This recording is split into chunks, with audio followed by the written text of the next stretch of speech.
नमस्कार good morning. आज जुलाई 16 तारिख गुरुवार। आज दिन भरी अनेक बड़ गुरुत्वपूर्ण खबर गुड़िक आसीचे।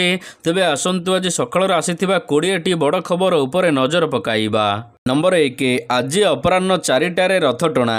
आज विश्व प्रसिद्ध घोष यात्रा श्रीमंदिर प्रशासन पक्षर जारी हैला नीति निर्घंट। आज सकाळ 9:30 आरंभ होई 12:30 पर्यंत चलिब पहंडी। 2टाରୁ 3टा मध्य छेरा पहरा। अपराह्न 4टारे हेब रथ टणा। तेबे आज विश्व प्रसिद्ध घोष यात्रा होइथिबारु भक्त माने एबे पुरी रे पहुंची सारिचंती। भक्तंक गहळी रे उछुली पडुची बड़दाण्ड। जगन्नाथमय चारिआडे पुरी श्रीक्षेत्र होइची। नंबर 2 30टी स्थान रे पार्किंग व्यवस्था। रथयात्रा रे चलित वर्ष 30टी स्थान रे पार्किंग व्यवस्था करा जाइछि। जोड़ी होइछि आउ 6टी नुआ स्थान। चलित वर्ष जानवाहन भिड़ को एडाइबाकू 30टी स्थान रे पार्किंग व्यवस्था करा जाइछि। 2025 तुलन रे एथर सुरक्षा बलय रे आउ 6टी नूतन पार्किंग व्यवस्था स्थापन करा जाइछि। केंद्रीय विद्यालय रो पछपार्श्व यहा सहित ताज समंगा एवं श्री सेतु एथर शामिल करा जाइछि पार्किंग पाई। 4 चकिया जान पाई स्वतंत्र जोन मोट 22टी पार्किंग व्यवस्था प्रस्तुत करा जाइछि। जहार सामग्रिक क्षमता 7730टी गाड़ी रही पारिबो। एथि मध्यरु 18टी साधारण वर्ग पाई होइथिबा बेले 4टी स्थान पास धारींक पाई संरक्षण करा जाइछि। नंबर 3 रथयात्रा पाई 4 दिन पुरी रे मद दुकान बंद। रथयात्रा पाई पुरी रे लागिछि खचाखच भिड़। तेबे रथयात्रा पाई एबे राज्य सरकार तरफरु लागिछि कटकणा। रथयात्रा अवसर रे सहर समेत सहरर उपकंठर समस्त देशी विदेशी मद दुकान बार को 4 दिन बंद रखा जिवो बोली सूचना दैचंती जिला अबकारी अधिकारी। तेबे अबकारी अधिकारी सूचना अनुसार सहर एवं उपकंठरे थिबा 25 ठिपी बंद, ठिपी खोला एवं 6 रु ऊर्ध भांग दुकान बंद रहिबो। रथयात्रार दिनक पूर्वरु अर्थात 15 तारिख पाखरु लागिछि कटकणा। नंबर 4 रथयात्रा रे पाग फिटिबो।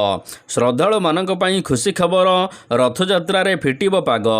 तेबे आज सकाळ 11टारु पुरी जिल्ला रे वर्षार परिमाण धीरे धीरे कमिबाकू लागिबो। आगामी 3 दिन पर्यंत पाग स्वाभाविक रहिबो। गरम गुळुगुळी अनुभूत हेबो नाही। ए नेई सूचना दैचंती पाणीपाग निर्देशक डॉक्टर शरद चंद्र साहू।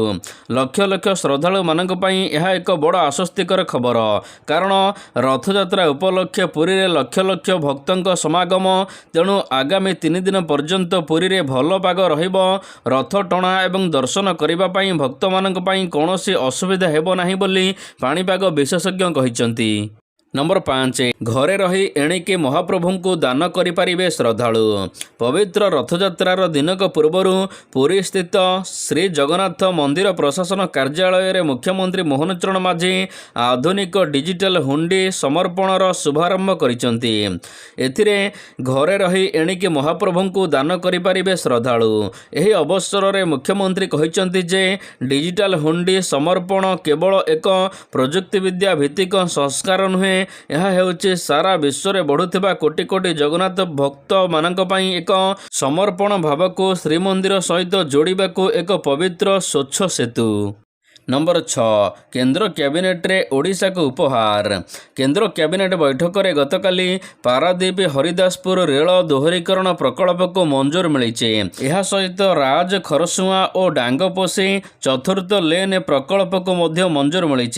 दुही प्रकल्प रे मोट 3907 कोटी टंका खर्च करा जिवो। ओडिशा एवं झारखंड राज्यर 4टी जिला को कभर करुथिबा दुई प्रकल्प भारतीय रेलवे एबे नेटवर्क को सुदृढ़ करने को 145 किलोमीटर वृद्धि करुछि। एही प्रकल्प गुड़िक प्रधानमंत्री गति शक्ति जातीय मास्टर प्लान रे योजना करा जाइछि। नंबर 7 एणिके डाक्तर लिखिबे जेनेरिक औषध। सरकारी डाक्तरखाना रे नामी दामी मेडिसिन लेखा जाउछि। रोगी अजथारे सही मेडिसिन बाहर किणी खर्चांत हेउचंती। एभଳି किछि अभियोग आसिबा पर जिला प्रशासन पाखरे पहुंचिछि। तेणु भद्रक जिले में सरकारी चिकित्सालय रे चिकित्सित हेई आसुथिबा रोगी माननकु सस्ता एवं सुलभ औषध जोगाई देबा लक्ष्य नै भद्रक जिलापाल कड़ा तागिद करिसंती। नूतन निर्देशावली ନିୟମାବଳୀ ଅନୁସାରେ ପ୍ରଥମେ ନିରାମୟ ଯୋଜନାରେ ଉପଲବ୍ଧ ଜେନେରିକ୍ ଔଷଧ ଲେଖିବାକୁ ହେବ। କୌଣସି ଔଷଧ ସେଠାରେ ଉପଲବ୍ଧ ନଥିଲେ ପ୍ରଧାନମନ୍ତ୍ରୀ ଭାରତୀୟ ଜନ ଔଷଧ କେନ୍ଦ୍ରରେ ମିଳୁଥିବା ସମସ୍ତ ଜେନେରିକ୍ ଔଷଧକୁ ଲେଖିବାକୁ କୁହାଯାଇଛି। ନମ୍ବର 8 ନିଦ ହଜାଇଲାଣି ଅଦା ରସୁଣ ଦର। ପିଆଜ ପରେ ଏବେ ଅଦା ରସୁଣ ଗ୍ରାହକଙ୍କ ନିଦ ହଜାଇ ଦେଇଛି। 15 ଦିନ ତଳେ ରସୁଣ କିଲୋ ପିଛା 80 ଟଙ୍କା ଥିଲା, ଏବେ ଏହା 180ରେ ପହଞ୍ଚିଗଲାଣି। ଅଦା କିଲୋ ବି 200 ଟଙ୍କା ହେଲାଣି। ସେପଟେ ପିଆଜ ଦର ମଧ୍ୟ ଏବେ ଖସୁନି। ଗତ ସପ୍ତାହରେ ନାକେଦମ କଲାଣି ପିଆଜ ଅଦା ରସୁଣ ଦର, ତେବେ କମିବାର ଆଶା ଏବେ ଦେଖାଯାଉନି। ଦର ବୃଦ୍ଧିରେ ଗ୍ରାହକମାନଙ୍କୁ ଅଣନିଶ୍ୱାସୀ କରୁଥିବା ବେଳେ ସରକାର ନା ବ୍ୟାପାରୀ କେହି ଏଥିପ୍ରତି ସମ୍ବେଦନଶୀଳ ନାହାନ୍ତି। ପିଆଜ ରସୁଣ ହଠାତ୍ ଦର ବୃଦ୍ଧି ଏବେ ଗ୍ରାହକଙ୍କ ହାଣ୍ଡିଶାଳକୁ ପ୍ରଭାବିତ କରିଛି। ନମ୍ବର 9 ପୁଣି ଚିନ୍ତା ବଢ଼ାଇଲାଣି କରୋନା। ଗଞ୍ଜାମରେ ଜାରି ହେଲା ହାଇ ଆଲର୍ଟ। ଦୀର୍ଘ ବର୍ଷ ଧରି ଥମି ଯାଇଥିବା କରୋନା ଏବେ ପୁଣି ଥରେ ମୁଣ୍ଡ ଟେକିଛି। ଆନ୍ଧ୍ରରେ କୋଭିଡ ସଂକ୍ରମଣ ସଂଖ୍ୟା ବୃଦ୍ଧି ପାଇବା ପରେ ସରକାରଙ୍କର ସ୍ୱାସ୍ଥ୍ୟ ଏବଂ ପରିବାର କଲ୍ୟାଣ ବିଭାଗ ଗଞ୍ଜାମ ଜିଲ୍ଲା ନିମନ୍ତେ ହାଇ ଆଲର୍ଟ ଜାରି କରିଛନ୍ତି। ବୁଧବାର ସ୍ଥାନୀୟ ଉପକଣ୍ଠ ଚିକିତ୍ସାଳୟ ଅଧିକାରୀ ଡକ୍ଟର ଅଲେଖ ପ୍ରଧାନ କହିଛନ୍ତି ଯେ ବର୍ତ୍ତମାନ ସରକାରୀ ଚିକିତ୍ସାଳୟ ଏବଂ ଗୋଷ୍ଠୀ ସ୍ୱାସ୍ଥ୍ୟକେନ୍ଦ୍ର ଗୁଡ଼ିକୁ ସତର୍କ ରହିବାକୁ ଜିଲ୍ଲା ଚିକିତ୍ସାଳୟ ତରଫରୁ ନିର୍ଦ୍ଦେଶନାମା ଜାରି କରାଯାଇଛି। ବିଶେଷ କରି ଶ୍ୱାସ ସମ୍ବନ୍ଧୀୟ ରୋଗୀଙ୍କୁ ଅଧିକ ସତର୍କତା ଅବଲମ୍ବନ କରିବାକୁ କୁହାଯାଇଛି। ତୀବ୍ର ଶ୍ୱାସକ୍ରିୟା ସଂକ୍ରମଣ ବା ସାରି ରୋଗୀଙ୍କ ପାଇଁ କୋଭିଡ ପରୀକ୍ଷା ବାଧ୍ୟତାମୂଳକ। ନମ୍ବର 10 ପର୍ଯ୍ୟଟକଙ୍କ ସୁରକ୍ଷା ରାଜ୍ୟ ସରକାରଙ୍କ ପ୍ରାଥମିକତା। ଓଡ଼ିଶାରେ ପର୍ଯ୍ୟଟକଙ୍କ ସୁରକ୍ଷା ବ୍ୟବସ୍ଥାକୁ ଅଧିକ ସୁଦୃଢ଼ କରିବା ଏବଂ ରାଜ୍ୟକୁ ଏକ ନିରାପଦ ତଥା ଦାୟିତ୍ୱପୂର୍ଣ୍ଣ ପର୍ଯ୍ୟଟନ ସ୍ଥଳୀ ଭାବରେ ଗଢ଼ି ତୋଳିବା ଦିଗରେ ଓଡ଼ିଶା ସରକାରଙ୍କ ପର୍ଯ୍ୟଟନ ବିଭାଗ ପକ୍ଷରୁ ଏକ ଗୁରୁତ୍ୱପୂର୍ଣ୍ଣ ପଦକ୍ଷେପ ଗ୍ରହଣ କରାଯାଇଛି। ପର୍ଯ୍ୟଟନ ସ୍ଥଳୀ ଓ ସମୁଦ୍ର କୂଳରେ ପର୍ଯ୍ୟଟକଙ୍କ ସୁରକ୍ଷା ପାଇଁ ସେଠାରେ ସୁରକ୍ଷିତ ପର୍ଯ୍ୟଟକ ଅଭିଯାନ ଆରମ୍ଭ କରାଯାଇଛି। ପୁରୀରେ ମଧ୍ୟ ଏହି ଅଭିଯାନ ଆରମ୍ଭ କରାଯାଇଛି। ଏହି କ୍ରମରେ ଉପମୁଖ୍ୟମନ୍ତ୍ରୀ ଶ୍ରୀ ପରିଡ଼ା କହିଛନ୍ତି କି ଗତକାଲି ଜରୁରୀକାଳୀନ ପରିସ୍ଥିତିର ମୁକାବିଲା ଏବଂ ଉଦ୍ଧାର କାର୍ଯ୍ୟକୁ ଅଧିକ ତ୍ୱରାନ୍ୱିତ କରିବାକୁ ଉପମୁଖ୍ୟମନ୍ତ୍ରୀ ଆଧୁନିକ ବେଳାଭୂମି ସୁରକ୍ଷା ଏବଂ ଉଦ୍ଧାର ଉପକରଣ ଗୁଡ଼ିକୁ ଉଦ୍ଘାଟନ କରିଥିଲେ। ନମ୍ବର 11 ଗ୍ରାମୀଣ ଭିତ୍ତିଭୂମିର ହେଉଛି ବିକାଶ କହିଲେ ମୁଖ୍ୟମନ୍ତ୍ରୀ। ମୁଖ୍ୟମନ୍ତ୍ରୀ ସଡ଼କ ଯୋଜନାକୁ 4000 କୋଟି ଟଙ୍କାର କ୍ୟାବିନେଟ୍ ମଞ୍ଜୁର ମିଳିଛି। ନିର୍ମାଣ କରାଯିବ 4600 କିଲୋମିଟର ନୂଆ ଗ୍ରାମୀଣ ସଡ଼କ। ଗ୍ରାମାଞ୍ଚଳରେ ଯାତାୟାତ ଏବଂ ବିକାଶକୁ ମିଳିବ ଅଧିକ ଗତି। ଲୋକଙ୍କ ସରକାର ଗ୍ରାମୀଣ ଭିତ୍ତିଭୂମିର ବିକାଶ କରୁଥିବା କହିଛନ୍ତି ମୋହନ ମାଝୀ। ନମ୍ବର 12 ଚାଷୀଙ୍କ ବିକାଶକୁ ଅଧିକ ପ୍ରାଥମିକତା ଦେଉଛନ୍ତି ସରକାର। ପାର୍ବତୀଗିରି ମେଗା ଉଠା ଜଳସେଚନ ଯୋଜନାକୁ 121.81 କୋଟି ଟଙ୍କା ମଞ୍ଜୁର ମିଳିଛି। ବଲାଙ୍ଗୀରରେ 3ଟି ଉଠା ଜଳସେଚନ ପ୍ରକଳ୍ପକୁ କ୍ୟାବିନେଟ୍ ଅନୁମୋଦନ ମିଳିଛି। 4330 ହେକ୍ଟରରୁ ଅଧିକ ଜମିକୁ ଏଣିକି ମିଳିବ ଜଳସେଚନ ସୁବିଧା। 25ଟି ଗାଁର ଚାଷୀ ହେବେ ଉପକୃତ। ଚାଷୀଙ୍କ ଆୟ ବୃଦ୍ଧି ଏବଂ ଫସଲକୁ ବିବିଧକରଣକୁ ମିଳିବ ପ୍ରୋତ୍ସାହନ। ସରକାରଙ୍କ ତରଫରୁ ଆରମ୍ଭ ହୋଇଛି ବଡ଼ ଯୋଜନା। ନମ୍ବର 13 ମାଛ ଚାଷକୁ ନୂଆ ଗତି ପ୍ରଦାନ କରୁଛନ୍ତି ସରକାର। ଓଡ଼ିଶା ମତ୍ସ୍ୟ ସେବା ନିୟମାବଳୀ 2026କୁ ରାଜ୍ୟ କ୍ୟାବିନେଟ୍ ବୈଠକରେ ଅନୁମୋଦନ ମିଳିଛି। ମତ୍ସ୍ୟ ସେବା OFS କ୍ୟାଡର ପଦବୀ ସଂଖ୍ୟା 617ରୁ ଏବେ 835କୁ ବୃଦ୍ଧି କରାଯାଇଛି। 2036 ସୁଦ୍ଧା 33 ଲକ୍ଷ MT ମାଛ ଉତ୍ପାଦନ ଏବଂ 25,000 କୋଟିର ରପ୍ତାନି ଲକ୍ଷ୍ୟ ରଖାଯାଇଛି। କ୍ଷେତ୍ର ସ୍ତରରେ ବଡ଼ ଜନସେବା ସହିତ ବ୍ୟାପକ ରୋଜଗାର ସୃଷ୍ଟି କରାଯିବ। ମତ୍ସ୍ୟ ଅଧିକାରୀଙ୍କ ପାଇଁ ସ୍ୱଚ୍ଛ ନିଯୁକ୍ତି ଏବଂ ପଦୋନ୍ନତି ନିୟମ ମଧ୍ୟ ଜାରି କରିଛନ୍ତି ସରକାର। ନମ୍ବର 14 ସୁଦୃଢ଼ ହେଉଛି ସ୍ୱାସ୍ଥ୍ୟ ବ୍ୟବସ୍ଥା। 1108 ଫାର୍ମାସିଷ୍ଟ ଅଫିସର ପଦବୀ ପୂରଣ ନିମନ୍ତେ ପଦକ୍ଷେପ ନିଆଯାଇଛି। 238 ଅପାଥୋଲମିକ୍ ଅଫିସର ଏବଂ 380 ମେଡିକାଲ ଲ୍ୟାବ ଟେକ୍ନିସିଆନ ପଦବୀରେ ନିଯୁକ୍ତି ମିଳିଛି।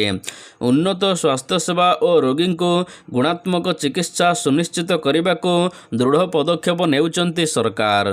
नंबर 15 दिल्ली रे 108टी स्कूल कोठा असुरक्षित 7 कोठा को तुरंत भांगिबा को अनुमोदन। राजधानी दिल्लीर सरकार शिशु सुरक्षा को सर्वाधिक प्राथमिकता देई पुराना एवं जराजीर्ण विद्यालय कोठा उपरे कार्यानुष्ठान ग्रहण करने को निष्पत्ति नेइचंती। मुख्यमंत्री रेखा गुप्तांक नेतृत्व में सरकार 108टी सरकारी एवं सरकारी सहायता प्राप्त कोठागुड़ी को असुरक्षित घोषणा करिसंती। एही कोठागुड़ी को मध्यरु 7 कोठा को एबे फटाक्स भांगिबा को मध्य निर्देश जारी होईची। नंबर 16 आज बदलिला ट्रेन टिकेट बुकिंग करने शैली। आईआरसीटीसी रे टिकेट बुकिंग करने सहज हेब। केंद्र रेल मंत्री अश्विनी वैष्णव घोषणा करिसेंति जे आईआरसीटीसी जुलाई 15 तारिख अर्थात गतकाली ठारू नुआ वेबसाइट लॉन्च करिছে।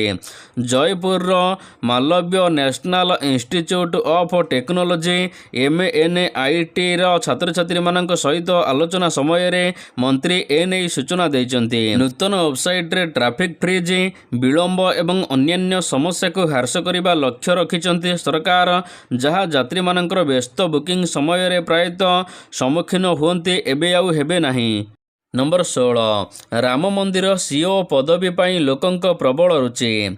राम मंदिर दान चोरी विवाद जांच मध्य मंदिर प्रबंधन संस्था को मुख्य कार्यकारी अधिकारी बा सीओ पदवी निमंते सारा देशरू 1000 रु अधिक आवेदन पत्र मिली। सूत्र अनुसार यही पदवी निमंते आवेदनकारी मध्य अधिकांश अवसरप्राप्त अमला अछंती। एथिरू अयोध्या राम मंदिर यही सर्वोच्च पदवी पाई अतीतरे सर्वोच्च स्तरीय प्रशासन भूमिका निर्वाह करुथिबा लोकमानंकर प्रबल रुचि देखाउथिला। तेबे जुलाई 13 तारिख सोमवार दिन नियुक्ति अधिसूचना जारी होइथिला। मात्र 24 घंटार चयन कमिटी पाखको 1000 रु अधिक जेउथरे 1000 आवेदन आसीछि। नंबर 18 एणिकी व्हाट्सएप चाट बैकअप पाई देबाक पड़िबो टंका। प्रतिष्ठित मेसेजिंग प्लाटफॉर्म व्हाट्सएप रे स्टोरेज को नहीं बड़ परिवर्तन होगा जाउचे। वर्तमान चार्ट बैकअप रखिबापाई गूगल ड्राइव किंबा आई क्लाउड उपर निर्भर करने को पड़ुथिबा बेले व्हाट्सएप खूब शीघ्र निजर एक स्वतंत्र क्लाउड स्टोरेज आनिबा को प्रस्तुत हेउचे। तेबे यही रिपोर्ट अनुसार एंड्रॉयड सहित आईफोन यूजर्स मानक पई नूतन नियम आसवा जाउचे। एणिके जदि आपण व्हाट्सएप रे चार्ट बैकअप रखिबा को चाहुचंती एथिपाई टंका देबाको पड़िबो। नंबर 19 शेष सुजोग नहेले विदा हेबे। मंगलवार दिन भारत एवं इंग्लैंड मध्य दिनिकिया सीरीज आरंभ होइछे। तेबे दिनिकिया सीरीज रे भारत प्रथम मैच जीति नेइछे। T20 सीरीज रे क्लीन स्वीप होइथिबा दल एवं दिनिकिया सीरीज रो प्रथम मुकाबिला जीति नेइछे। उभय बैटिंग एवं बोलिंग रे भारतर युव खेलाड़ी दमदार प्रदर्शन करथिले मध्य वेटरान विराट कोहली यह सहित रोहित शर्मा फेल मारिचंती। तेबे रोहित शर्मा एवं विराट कोहली उपरे एवं समस्तंकर नजर रही। आगको जदि एभली फ्लॉप हुंती तेबे दलरू संपूर्ण भाव में विदा होई पारंती दुई वेटरान खेलाड़ी। नंबर 20 विश्वकप फॉर्माट बदलाइला आईसीसी। अंतर्जातीय क्रिकेट परिषद आईसीसी पुरुष T20 विश्वकप एवं ओडीआई विश्वकप रे परिवर्तन घोषणा करिछि। आईसीसी पुरुष T20 विश्वकप 2028 पूर्व अपेक्षा अधिक चैलेंजिंग एवं रोमांचकर हेबाको जाउछि। अंतर्जातीय क्रिकेट परिषद आईसीसी सेमीफाइनल पूर्व दुईटी अतिरिक्त एलिमिनेटर मैच जोड़ी टूर्नामेंट फॉर्माट रे बड़ परिवर्तन करने को निष्पत्ति नेइछि। यार अर्थ हेउछि शेष 4टी स्थान रे सुरक्षित करने पूर्व अपेक्षा अधिक कष्टकर हेब।